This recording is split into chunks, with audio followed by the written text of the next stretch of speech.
Welcome to a special edition of Stoked. This one is just a Foundry Files. We're sort of gearing back up for the featured episodes are going to be releasing soon. Stoked will be back with episode 110 in February when the new featured episodes release. But thought maybe we'll get our sea legs again and take a look at some new content in the game, because until those new featured episodes come, everybody's looking for new missions to play, and the Foundry is packed full of good missions lately, and our Foundry Files guys have been itching to come on the show and share some of them with you. So we decided we'd do a special edition right here. So on the Skype line, I have Murphy and Uwe, both Foundry Files often featured hosts. I think have you both made it to every Foundry Files we've done? Yeah. All right. So this week, gentlemen, we're going to talk about Not Our War Part 1. And this mission has had 326 plays as of this recording, with an average rating of 4.27 stars. That's not bad, really, for 326 plays. New mission ranking on the top rated currently, so it is probably hitting a few of your radars. It's also the debut mission for this author. It's sort of like his hello world of sorts. They said that they picked up a passing reference to a large Federation. I love this part. A large Federation fleet that was decimated by the Dominion in the 6th season of Deep Space Nine. What's going on here? Well, you're originally sent to the Badlands to investigate an anomaly, and upon discovering it, you learn it's some sort of temporal anomaly. And of course, a Cardassian freighter happens to be flying in the area heading towards it, and they ignore all your warnings to stay away from it. Just like every classic Cardassian, they don't care. They think they're always right. Right. So, of course, they stop right on top of this anomaly, and boom, their ship explodes, and he's like, oh, maybe I should have listened to you. So escape pods are launching, and they get pulled into the anomaly, and a huge shock wave comes out, changing our entire reality. The timeline has been completely changed, and it's up to you now to go back in time and prevent this change of events. And so the only reason you're allowed to do this, which is actually kind of a touchstoning reference, is because chronoton particles are in your blade of hull armor now. Just like the past tense episode of Deep Space Nine, and a little bit like First Contact, where the Enterprise E was protected because they were in that temporal wake. Right, the chronoton wake from when the Borg were going back and to Earth. Yep, so they were able to see Earth when it was all assimilated and know that they have to go back in time and stop them. So yeah, that's pretty cool. So right when you emerge from the temporal anomaly, you are immediately thrown into combat with the Dominion, and you learn that you have been transported back in time to events during the beginning of the Dominion War, right when the Federation is getting their butts kicked. Yeah. So it's like loss after loss for the Federation, especially their biggest loss, which is the 7th Fleet. The 7th Fleet was briefly mentioned by Dr. Bashir to Cisco for like a 2-minute segment. Like it was just like, oh, and we have some more bad news. Right, we lost like almost all of the 7th Fleet or something like that. It was passing, 112 ships went into the battle, only 14 came out.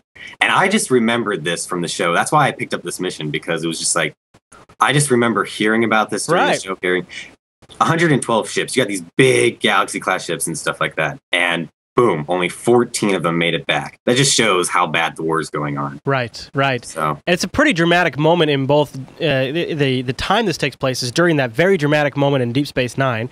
So it's great that they pulled from that, because that's such a rich canon. Like there's so much going on in the Dominion War, and we only saw like just a sliver of it, so there's a ton the author could pull from there. Yep. And I played through it too, and I immediately love that.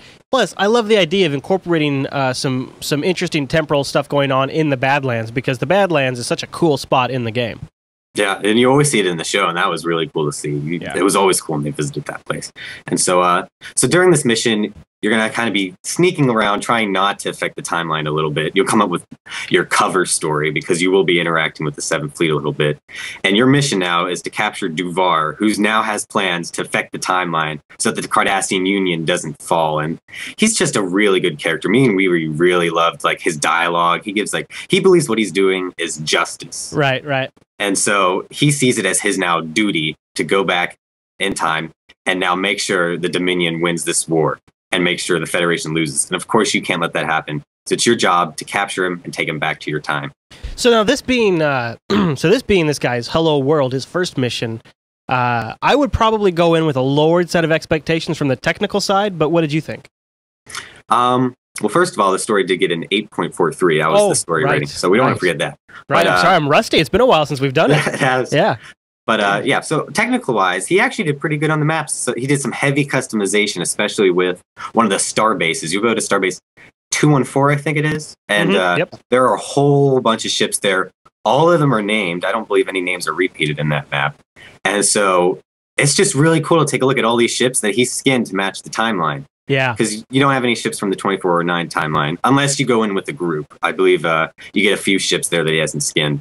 But it was still impressive enough that I kind of had to just stop and just take a look. Yep. You know, I was like, oh, this is cool. They're assembling here. This is neat. And eventually they'll come in throughout the mission because you're going to be taking part in that battle with the 7th Fleet where they get defeated. So that's going to be really cool. You know these ships are going to get into this big battle, and it's just going to be epic. There was a moment. Would you consider this a technical part where you're traveling to that Starbase 214 and it shows you at warp and there's some dialogue that goes on? I thought that was kind of a neat way to do it because when you get to Starbase 14, you don't necessarily have a loading screen come up, but instead the warp field, just like you see in the show, sort of dissolves away and you're just there. You're at Starbase 214. Yeah, there's been some Foundry missions out there. I even tried it in one of mine where you use the warp field. When you get to a certain waypoint, you trigger the warp field to go away, and you trigger the map to appear. So you have the planets appear. So it looks like you're dropping out of warp. Yeah. I've also seen another Foundry author use it to get you from a Starbase to another system without using a map transition. So you'd enter the warp field, Starbase would disappear. When you came out on the other end, you'd have the system appear. So it's a really cool thing to start doing. So you don't have stuff like pointless maps, which sadly this mission is it does have a few pointless maps where it's just you warp in, read a little bit of dialogue, and then warp out to another map. Yeah, that does happen a little bit. Yeah, and I know Irish was kind of saying the first map of this mission was like that. I wasn't so much. I thought it was how you were going to get back in time. But yeah, there were a couple pointless maps, and that should really be looked into from this author. So do you have a rating for the technical side? Yeah, the rating got a 6.93, our 7th ranked in tech. Uwe, are you still here? You had a note in here about the creativity elements of the technical side too. Do you want to touch on that? Yep. Back on the space groups, with all their epic combat, the space groups are well chosen and will give a strong fight for most players. Those who aren't specialised in healing and tanking and damage and all of that, but more equipped players who are specialised in all of that should just easily get through the combat and the gameplay section of this, whilst more focusing on the story. They will really enjoy the story on this.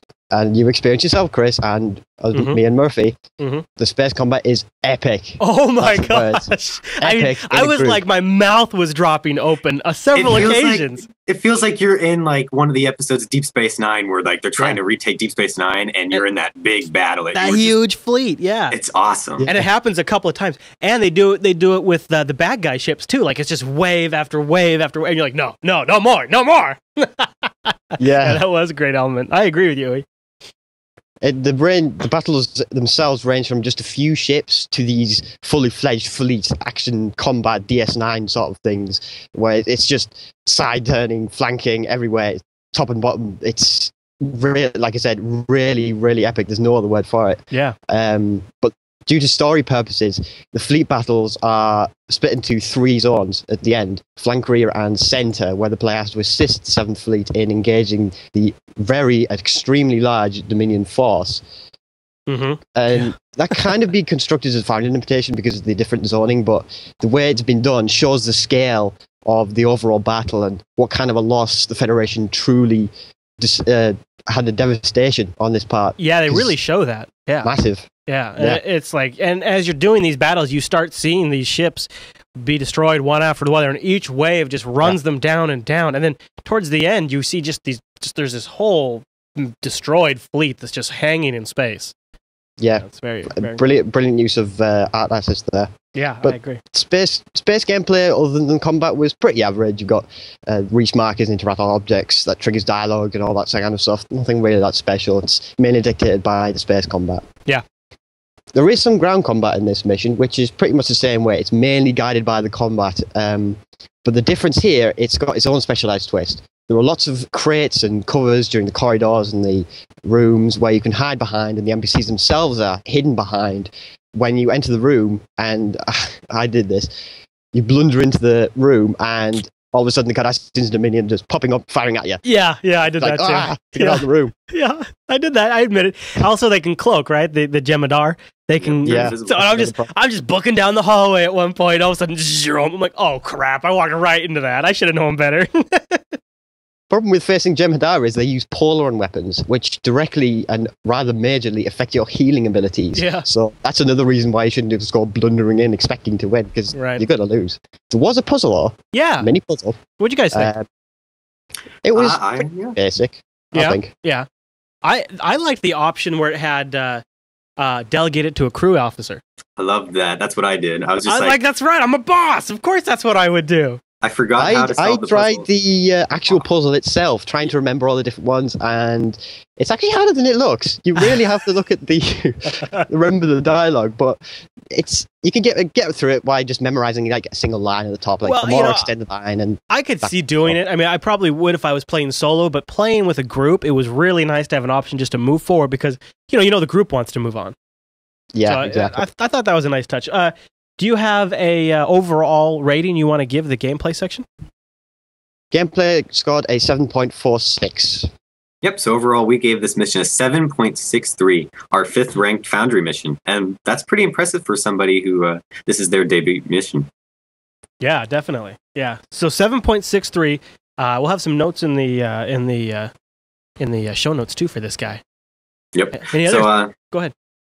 So for Irish had a few Foundry author tips he wanted to pass along, and some of them include, and I agree with most of these, avoid pointless maps. Yeah, you don't want to have any of those. Players don't like them. Nobody likes zoning is the problem. Nobody wants to zoning. I don't have a major problem with it as long as it's not like, if it means something to the story. If it doesn't, then yeah. Yeah.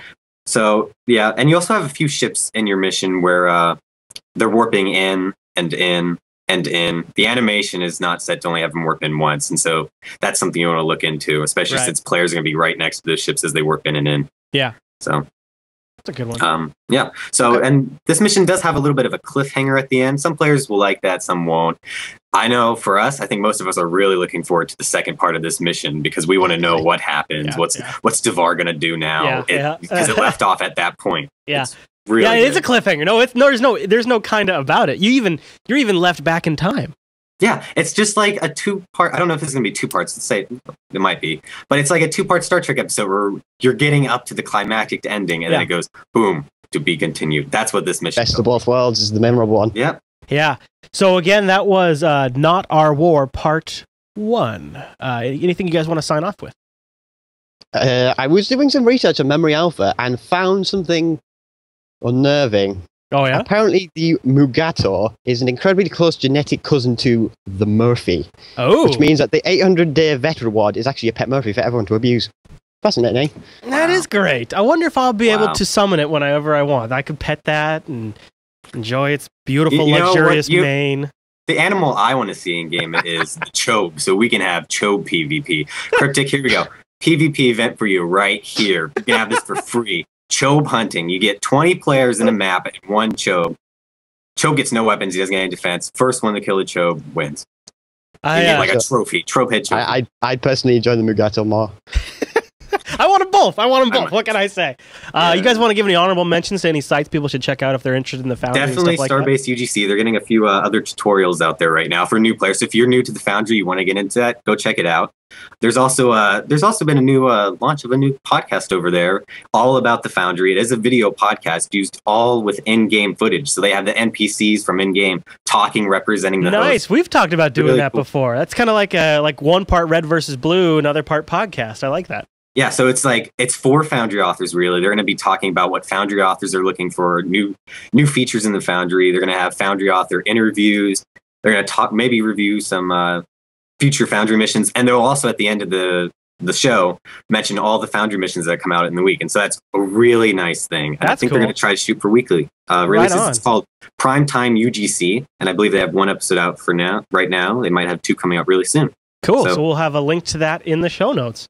Right on, guys. Well, thanks check for it coming out. on. One more thing. Yeah. One more thing before we finish. Yeah. If you have any missions that does reviewing or other missions, your missions, email us at foundryfiles@jupiterforce.net. Oh yeah, don't forget. I've been checking out a few that we've had sitting there for a while, and yeah, that's what the list I've been going to first of all for playing. So send them in if you want us to check them out, and heck, you might see it in Foundry Files. That's right, Foundry Files at jupiterforce.net. All right, guys. Well, thanks. It was good to do the Foundry Files again. It was we played through that mission on the live stream today, and we brought in a group from the chat room, and I think everybody enjoyed it. So it was story time with Chris. Or Yeah. it was awesome. I was doing some voiceovers, I'll admit it. All right, guys. Well, I'll talk to you soon, okay? Thanks. See you.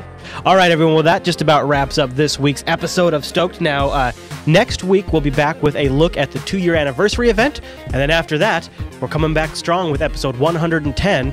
And we'll be live for that featured mission, so you can play through it with us on the live stream over at jblive.tv Saturday at 11 a.m. We'll see you then.